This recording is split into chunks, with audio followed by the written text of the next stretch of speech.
Hey guys, it's me, Katie, and I have Cameron here. So today I just wanted to kind of go over a lot of the desensitizing that I do. So this is her second day with the saddle on. If you saw my first video, you know, she did buck a little bit, but I'm not super worried about that. She was still a little bit humpy today, but not as bad at all. So today I just wanted to kind of go over the preparations that I do before I give a horse its first ride. Obviously, everybody wants a nice, quiet horse. I particularly don't want to get hurt, so it's kind of one of the most important things for me to feel comfortable, you know, getting on the horse for a first time. I'm not one that's just going to jump on and kind of cowboy them around. I don't really have the confidence to do that, nor do I really want to do that. And I also feel like it kind of puts a bad taste in the horse's mouth. You know, you want to set them up for success. You know, you want to give them as much preparation as you can to make them as comfortable as possible. So I'm just going to go over a few of the things that I do to get my horses super duper quiet. And again, you don't have to do this for horses that, you know, young horses. It can be for any horse, broke or unbroke. So I'm just going to go through a couple of things that I do.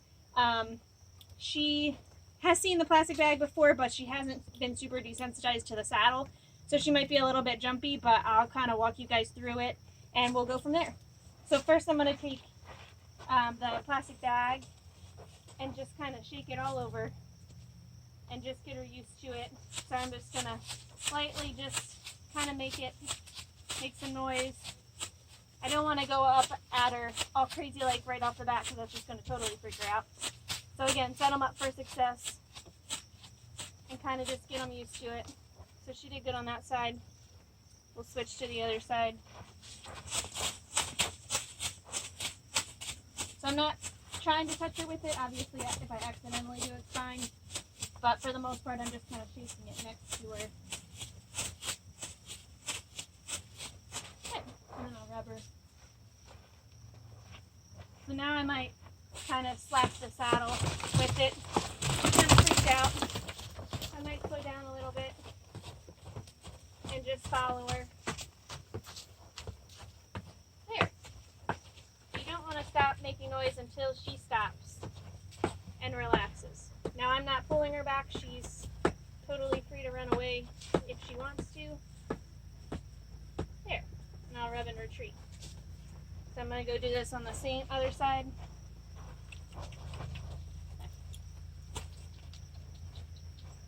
Again, I'm just going to tap the saddle here a little bit. And just kind of follow her.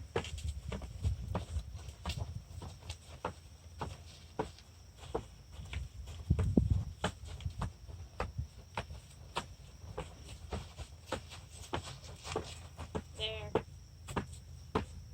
I'm going to do it a few more seconds here and then retreat it. So it's important again to keep kind of a passive body language when you're doing this. You don't want to kind of come at them all energetic because then it's going to transfer right into them and it's just going to be a disaster. So just remain calm, pretend like nothing's happening, and just wait for them to kind of slow down and figure out what you want. So I'm going to go back and tap her again. Good. So she's staying still. I'll rub and retreat. So we'll go back to the other side.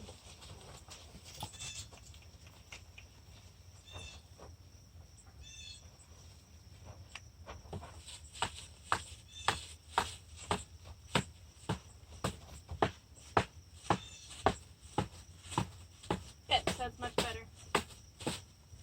And rub and retreat. So again, I'm going to keep this super short and sweet so we don't take up too much time, but obviously you're going to keep doing that back and forth a couple more times, but I'm going to move on because I don't want to make a super long video. So now I'm just going to take my stick and string and kind of swing it to the side here. That might increase pressure. She's standing pretty good.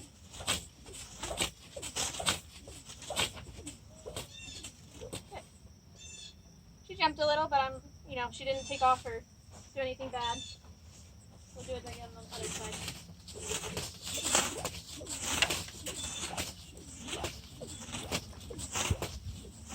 Good.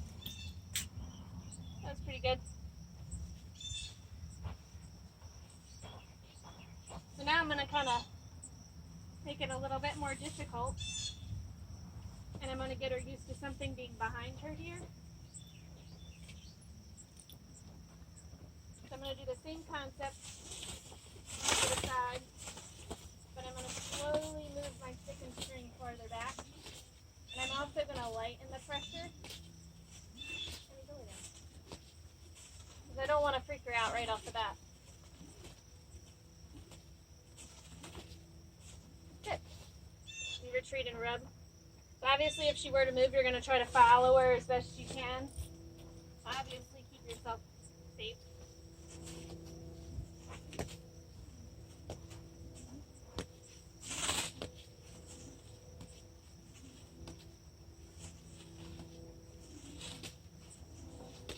Good.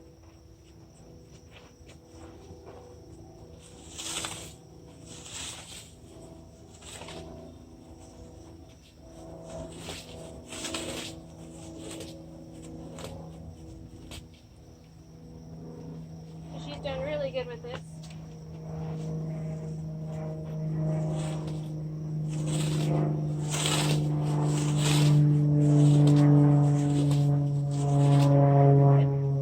And the last step is to kind of go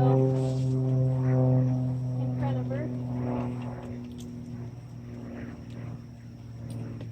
from side to side.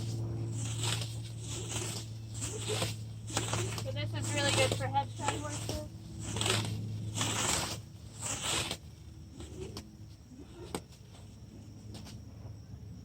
Do what? Yeah, I might bring another one up. Yeah.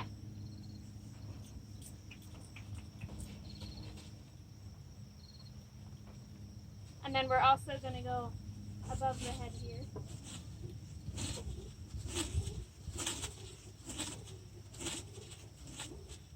Okay.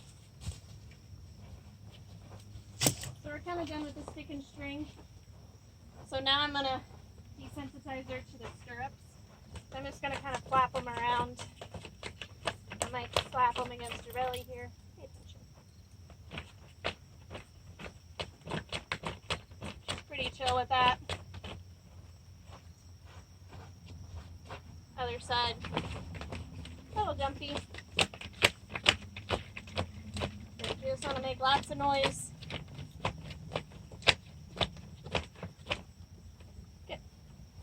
And the last thing I like to do with them is it's called the run up and rub exercise. So you're literally just going to take the end of your line here and you're just going to run up to them, give them a good rub. The crazier you are, the better. Your hands going, kind of just rub all over them. You can run up to their side, slap all over.